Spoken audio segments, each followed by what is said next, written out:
right, everyone, buckle up, because today we're going deep. Deep into a period of English history that seriously Shaped everything. shaped everything. We're talking about how England went from like ancient Celts to, well, England, like the England we think of today. So Anglo-Saxons, Vikings, kings, the whole shebang. All of that and more. And you know what's really cool about this era? What? It's not just dusty old history. It's like the DNA of England. Right. It's in the language we speak, the laws we have, even just this idea of what it means to be English, still with us today. Okay, so to really kick things off, let's set the scene. We're talking 5th century Britain, right? You've got the Celts already there. Yeah, they're doing their thing.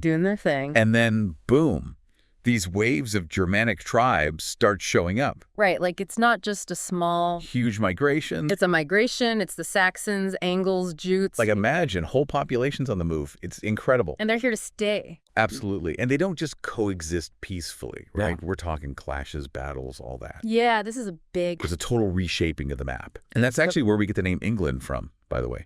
Angla, land. The land of the Angles. Yeah. Pretty cool, right? Never put that together. So all these new folks are coming in. What happens to the people who are already there, the Celts? Right. So, not everyone's just packing up and... No, a lot of them resisted, of course. Yeah. Fought back. But yeah, they ended up pushed west into places like Wales. But here's the thing. Their culture, it didn't just disappear. Right. You can still find traces, like little whispers of it, in the place names of Wales, Cornwall, even parts of Scotland. So it's like this undercurrent. Exactly, an undercurrent of history. That's still there. That we walk over every day and don't even realize. That's so cool. And speaking of things we see every day without really thinking about it, the days of the week. Oh, yeah. Tuesday, Wednesday, Thursday, those are all named after Anglo-Saxon gods. That's right. It's like walking around with a little bit of their mythology in our pockets. I know. Tuesday is literally Tease Day. Exactly. It's amazing how language can be this window into the past, isn't it? It really is. And it's not just the days of the week. It's those place names we see all the time, too, ending in Missingham or the Ton. Yeah, like Birmingham, Nottingham. Those aren't just random endings. No, those are like little historical signposts showing us where the Anglo-Saxons settled. We can practically trace their footsteps just by looking at a map. It's like a giant jigsaw puzzle. Right. Yeah. And we're still putting the pieces together. That's so cool. So we've talked about the culture, but how did these Anglo-Saxons actually govern themselves? Was it all just chaos, or did they have, like, systems in place? Oh, they had systems, and surprisingly sophisticated ones at that. For example, they had this thing called the Witan. The Witan? A council of advisors to the king. Kind of like a proto-parliament, you could say. Wow, and that's... Which is amazing to think about. Yeah. Because it shows they understood the importance of having different voices and perspectives. So it wasn't just, like, the king saying, this is how it is, and everything. No, it was much more nuanced than that. Interesting. And then there's their system of shires, which were like local administrative regions. And each shire had a sheriff responsible for keeping things running smoothly. Hold on. Shires and sheriffs. That sounds strangely familiar. Doesn't it? And that's because those Anglo-Saxon systems actually laid the groundwork for some of the administrative structures we still see in England today. That's wild. It's like looking through a time warp. It really is. It shows how deeply these early systems have woven themselves into the fabric of English society. Okay, but it wasn't all about kings and councils and administrative regions, right? What was daily life like for the average Anglo-Saxon? Were there any, like, innovations or technological advancements that had a big impact? You know, we often think of technological advancements in terms of, like, gadgets and gizmos. Right. But some of the most impactful advancements were actually in areas like law and agriculture. For example, the Anglo-Saxons developed incredibly sophisticated systems of land ownership and inheritance, with detailed legal customs that dictated who owned what and how land could be passed down. And those customs, they were just like guidelines, right? People didn't still follow them hundreds of years later, did they? Actually, you might be surprised to learn that those Anglo-Saxon legal customs regarding land ownership still have a huge impact on property rights in England today. They weren't just guidelines. They were the foundation of a legal system that, in many ways, is still in effect centuries later. Seriously, that's mind-blowing. I never realized something that old could still be relevant today.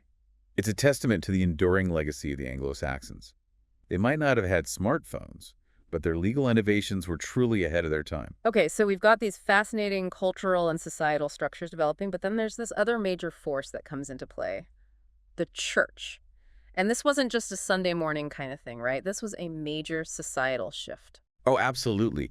The spread of Christianity through Anglo-Saxon England was massive. It's hard to overstate the impact it had on every aspect of life. Art, literature, education, politics, you name it.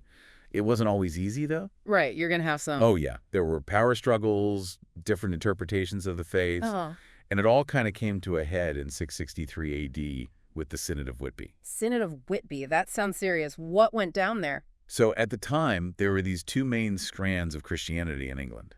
The Celtic Church, which had deep roots in the British Isles, and the Roman Church, which was, well, Roman. They had different traditions, different ways of doing things, and it was causing some friction, to say the least. Okay, so this Synod of Whitby was brought in to... Exactly. It was like a big ecclesiastical showdown to settle the debate once and for all. And you know what? It worked. They hammered out the differences, and from that point on, the Roman brand of Christianity became the dominant force in England. Wow, talk about a turning point. What were some of the biggest lasting effects of the church becoming so powerful? Well, on a spiritual level, obviously it had a profound impact on people's beliefs and practices. But beyond that, the church became this driving force for education and literacy. Mm-hmm.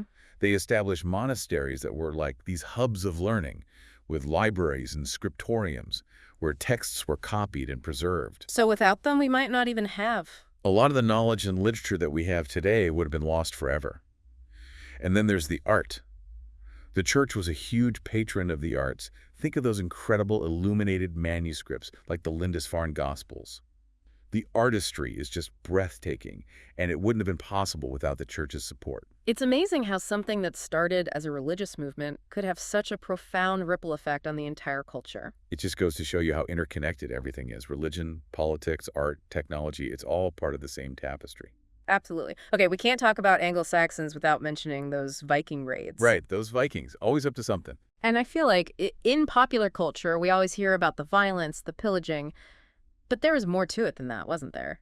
Absolutely. It's easy to paint the Vikings as just these bloodthirsty barbarians, but it's more complex than that.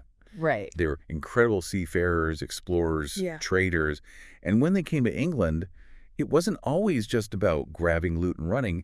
They settled, they integrated. So it was a clash of cultures, but not always in a purely adversarial way. Exactly. Take the Danelaw, for example. That was a huge chunk of England that was essentially under Viking control for centuries. You weren't just raiding there. They were establishing their own lots, customs, and ways of life. They were putting down roots. Right, and that's still reflected in things like place names in those areas. Exactly. You can see their influence everywhere if you know where to look. And that blending of cultures, those Viking traditions, woven into the existing Anglo-Saxon society, that's a huge part of what makes England so unique.